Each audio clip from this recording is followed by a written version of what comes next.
நிறைய ஞாபகம் இருக்குல்ல. ஐயோ! இதனால பிரச்சனை வரும் வேணாம் அப்படின்னு. நமக்கு அவங்க செட் ஆகலன்னு தெரிஞ்சா நம்ம இது பண்ணிடுறதுதான் ப்ரோ பெஸ்ட். ஏன்னா உள்ள இருந்தே ஏதாச்சும் ஆயிட்டு இருந்திருக்கும். அந்த பிரச்சனை வந்துட்டே இருக்கும்ல. ஆமா, ரிப்பீட்டடா. இங்க இன்னொரு கோலிட்டரை காணோம். வந்துட்டாரு பாருங்க. இப்போ இதான் வந்து ட்ரிக்கியான கொஷின். இப்போ அது ஒரு என்டையர் டீமாவே இருக்கு அப்படின்னா அந்த என்டையர் டீமை என்ன பண்ணலாம்? இந்த என்டையர் டீமே முடிச்சிடலாமா? இல்லை அந்த என்டையர் டீம்ல யாரும் ஒருத்த மட்டும் இல்லை, மீதி 3 பேர் இந்த வேலை பார்க்குறாங்க அப்படின்னா, ஆனால் அந்த 4வது ஒருத்தனும் உடன் போட்டிருப்பான்ல, தெரிஞ்சே தானே அதை பண்ணியிருப்பான். அப்போ அவனுக்கு மட்டும் விடலாமா இல்லை மொத்தமாக எல்லாத்தையும் தூக்கலாமா? ஒரே தூக்கா? என்னப்பா கிளான் கோலிடலாம் இப்படி அமைதியாக இருக்கிறீங்க? இப்போ நான் மட்டும்தான் வந்து எல்லாம் பண்ணணுமா? அப்போ நீங்கள் எதுவும் ஒரு ஐடியா கூட தர மாட்டீங்களா?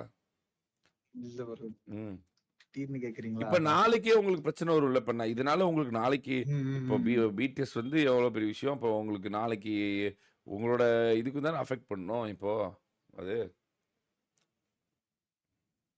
அவங்க இதுக்கு முன்னாடி தப்பு பண்ணிருக்காங்களா ப்ரோ இந்த மாதிரி?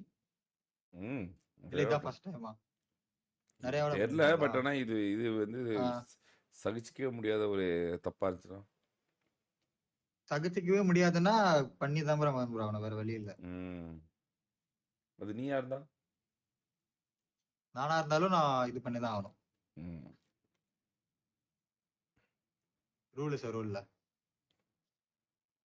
சரி, ரொம்ப ட்ரிக்கி. கரெக்டாக சொல்லணும். Do you want me to do strategies against them? அவங்கள அழிக்கிறதுக்கான எல்லா ஸ்ட்ராட்டஜி நான் பண்ணணுமா? மக்கள்கிட்ட உண்மையை சொல்லணுமா? அவங்கள அடுத்த கட்டத்துக்கே போடாம பண்ணணுமா? இல்லை வந்து வேணாம் ஒரு 6 மந்த் மட்டும் அவங்கள நம்ம டெஸ்ட் பண்ணலாம், வேணாம் அவ்வளோ பெரிய தண்டனை தேவையில்ல, எக்ஸ்போஸ் பண்ண தேவையில்ல, அவங்கள மக்கள்கிட்ட கொண்டு வர வேண்டிய அவசியம் இல்லை, லெட் ரெஸ்ட் மட்டும் விட்டுடலாம், டெஸ்ட் பண்ணிட்டு மறுபடியும் எடுத்துக்கலாம். அந்த தப்பு வந்து அக்செப்ட் பண்ற மாதிரி இருந்து லைக் இது சரி செஞ்சிடலாம் அப்படின்னு நினைச்சா இது பண்ணலாம் ப்ரோ. சரி செய்யவே முடியாது, சகிச்சுக்கவே முடியாதுன்னா இது பண்ணி தான் ஆகணும். நீங்க சொல்ற அந்த strategies. Okay, I have to expose everything to the people. Okay சரி.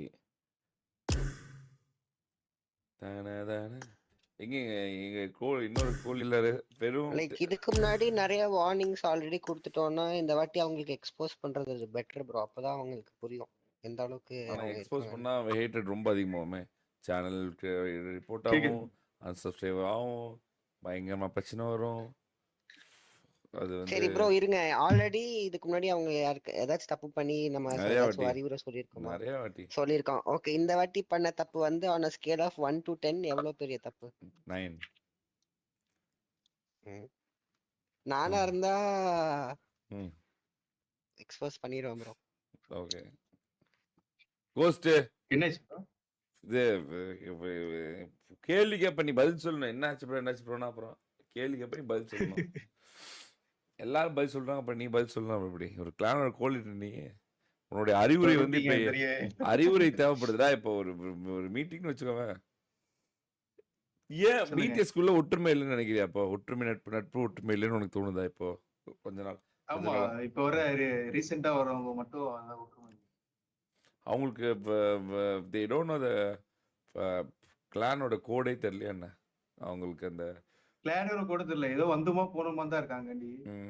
அவங்க லைவும் போறது இல்ல, புரியுதுங்களா? அதனால அவங்களுக்கு என்னன்னே தெரியல.